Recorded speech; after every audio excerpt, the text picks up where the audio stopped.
అన్నా రవితేజ అన్న ఒక్క సూపర్ హిట్ అయ్యానా అని ఆయన ఫ్యాన్స్ నిజంగా అడగట్లేదు. కానీ ఎందుకంటే సక్సెస్లో ఉన్నప్పుడు ఫ్యాన్స్ విపరీతంగా ఉంటారు, ఫ్లాప్లు అయినప్పుడు కాస్త దూరంగానే ఉంటారు.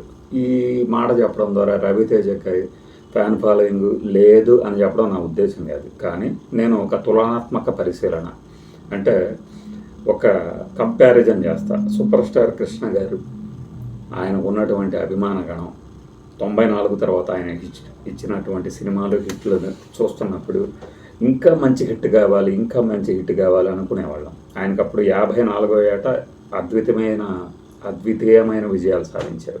ఇప్పుడు రవితేజ వయసు 57 ఏళ్ళు. కృష్ణ గారి ఇమేజ్తో ఫాలోయింగ్తో పోల్చను. కానీ కృష్ణ గారు ఎలా అయితే ఎక్కువ సినిమాలు చేసి ప్రొడ్యూసర్లని అభిమానుల్ని రంజింపజేశారో, ఇండస్ట్రీలో చాలామందికి ఉపాధి కల్పించారో, ఇప్పుడు రవితేజ ఆయనలో అంటే ఆయన స్టార్డమ్తో పోల్చలేకపోయినా ఇతనికి ఉన్న స్టార్ ఇమేజ్తో ఎక్కువ సినిమాలు చేస్తున్నారు.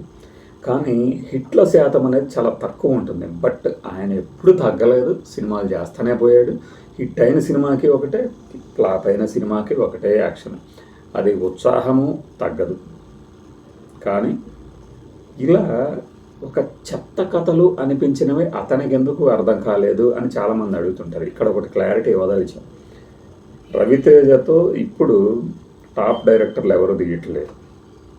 ప్రొడ్యూసర్లో రావడం గగనంగా ఉంటుంది ఇలా ఫ్లాప్లు ఇచ్చినప్పుడు. అంచేత ఇది తన లాస్ట్ ఇన్నింగ్స్. ఇది అర్థమయ్యే వాళ్ళకి అర్థమవుతుంది. కాబట్టి ఎన్ని సినిమాలు వస్తే అన్ని ఒప్పుకుంటాడు, సమస్య లేదు. ఆ కథలు చూస్తేనే అర్థమైపోద్ది మీకు. దీనికి తోడు అదేదో పీపుల్స్ మీడియా ఫ్యాక్టరీతోనో ఏదో ఒక 8 సినిమాలకో 10 సినిమాలకో ఒక ఒప్పందం ఉందని కూడా అంటారు కొంతమంది. అది ఎంతవరకు నిజమో తెలియదు మనకి. కాబట్టి ఈ ఫ్లాపులు అనేవి ఇన్విటబుల్ అనుకోవాలి. బట్ ప్రతి సినిమా ప్రమోషన్లలో, ప్రతి సినిమా ఈవెంట్లో ఆయన చెప్పేది ఒకటే, బాయ్ మనం చాలా ఇచ్చేసాము, ఈసారి మాత్రం ఉంటుంది, రావాలి రావాలి అనుకుంటా. ఈ సినిమాకి లేటెస్ట్ సినిమా మాస్ జాతర సినిమాకి ముందు సినిమాకి చెప్పిన విషయం మనం చెప్పుకోం.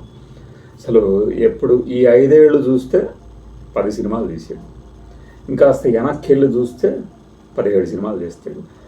ఒక్క రాజా ది గ్రేట్ అనే ఒక సూపర్ హిట్ సినిమా తర్వాత ఇక మళ్ళీ ఫ్లాపులు.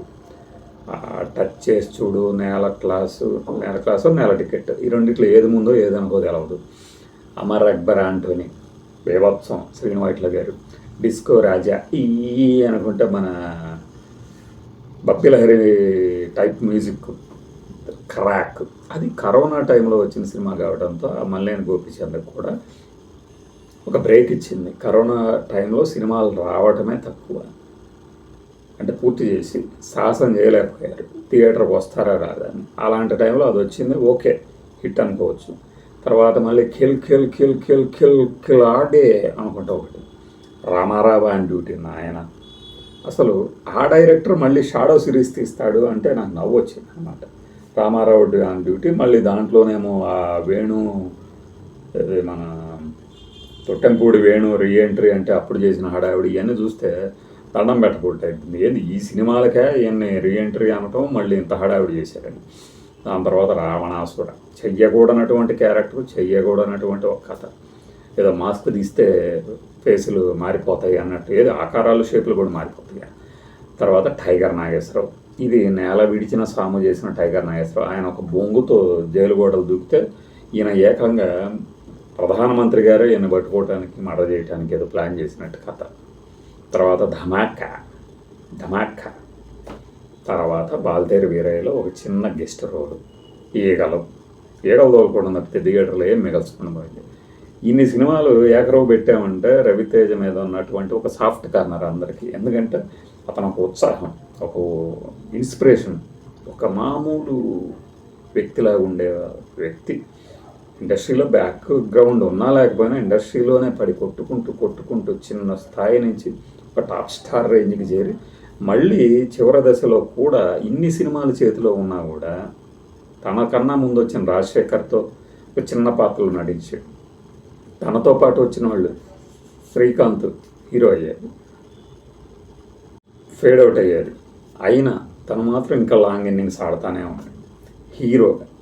డ్యాన్సులు చేస్తున్నాడు, ఫైటింగ్లు చేస్తున్నాడు. సరే ఆ ఫైట్లో ఏవో వైర్ వర్క్ ఉండొచ్చు, మరొకటి ఉండొచ్చు, అయినా సరే తన బ్రాండ్ని అటు కంటిన్యూ చేస్తున్నాడు. కానీ ఇంకొక హిట్ వస్తే కెరీర్ని దిగ్విజయంగా ముగించినట్టు. ఆ లెక్కను చూస్తే ఎక్కువ సినిమాలు చూశారు కాబట్టి ఎక్కువ ఫ్లాప్లు అయి ఉండొచ్చు. తీర్థన ఒక సినిమా ఫ్లాప్ అయిన హీరోలు లేరా, టాప్ స్టార్లే ఉన్నారు కదా. ఆ కోణంలో చూసినప్పుడు మళ్ళీ ఈయన ప్రొడ్యూసర్గా కూడా అంటే చేతులు కాల్చుకున్నాయి మళ్ళీ. మట్టి కుస్తీని ఏదో అక్కడ తీసి ఇక్కడ చేయటం ఏదో చేశారు. రావణాసుర, చాంగురే బంగారు రాజాలు, సుందరం మాస్టర్లు ఏదో చేశారు నిర్మాతకు కూడా. బట్ నాకు తెలిసి నేనేమనుకుంటున్నానంటే ఆయన కుమారుణ్ణి హీరోగా తీసుకొచ్చే వరకు ఈ ప్రయత్నం సాగుతుంది అని.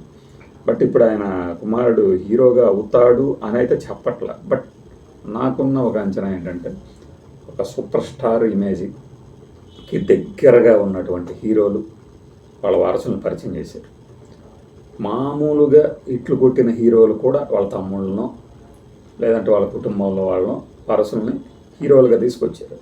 అట్లాంటిది ఒక 10 ఏళ్ళు ఇండస్ట్రీలో ఒక టాప్ స్టార్లో ఒకడిగా వెలుగుందని రవితేజ తన వారసుని తీసుకురాకుండా ఎలా ఉంటాడు అనేది నా అంచనా. ఇది జరగవచ్చు, జరగకపోవచ్చు. బట్ ఎందుకంటే ఆయనకంటూ ఒక ఫ్యాన్ సర్కిల్ ఉంది, డైరెక్టర్లో కానీ, ప్రొడ్యూసర్లో కానీ, నటుల్లో కానీ. ఎందుకంటే ఈ రోజుకి ఇప్పుడు ఈ లేటెస్ట్ మాస్ జాతర ఉంది కదా, దానికి సంబంధించి సూర్య గారు వచ్చి ఏం మాట్లాడేళ్ళారో చూశాం కదా. బట్ ఆయనకి ఆ టైటిల్ మాస్ మహారాజా, మాస్ జాతర. జాతర అంటేనే మాస్ కదా, కార్నివల్ క్లాస్. జాతర అంటేనే మాస్, మళ్ళీ మాస్ జాతర అంటే ఈ టైటిళ్ళు, ఈ బిరుదులు ఇవి చూస్తే మన తెలుగు వాళ్ళ పిచ్చితనానికి కాస్త నవ్వు వస్తుంది. ఒక్కోసారి అంతేలే మన వాళ్ళు అంతే కదా అని సరిపెట్టుకోవాలనిపిస్తుంది. సూపర్ స్టార్ కృష్ణ గారితో ఎందుకు పోల్చామంటే ఇన్ని సినిమాలు చేస్తున్నాడు, ఇంతమంది హీరోలు ఉన్నా కూడా ఆ హీరోల అభిమానులు కూడా కాస్త కూస్త రవితేజ అంటే సాఫ్ట్ కార్నర్ ఉంటుంది, కాంట్రవర్సీలు అసలు ఉండవు.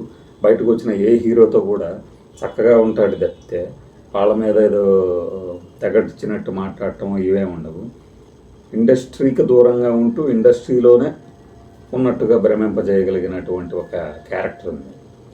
ఈ రోజుకి కూడా రవితేజని ఒక క్యారెక్టర్గా పెట్టుకొని కథలు రాయగలిగిన వాళ్ళు ఉన్నారు, ఇంకా ఉంది. అంటే ఆ చరిష్మా ఇంకా ఉంది, కరిష్మా ఇంకోటి ఏదైనా సరే రవితేజలో ఇంకా అది ఉంది. ఆయనకి 57 ఏళ్ళు అంటే నమ్ముతారు కూడా.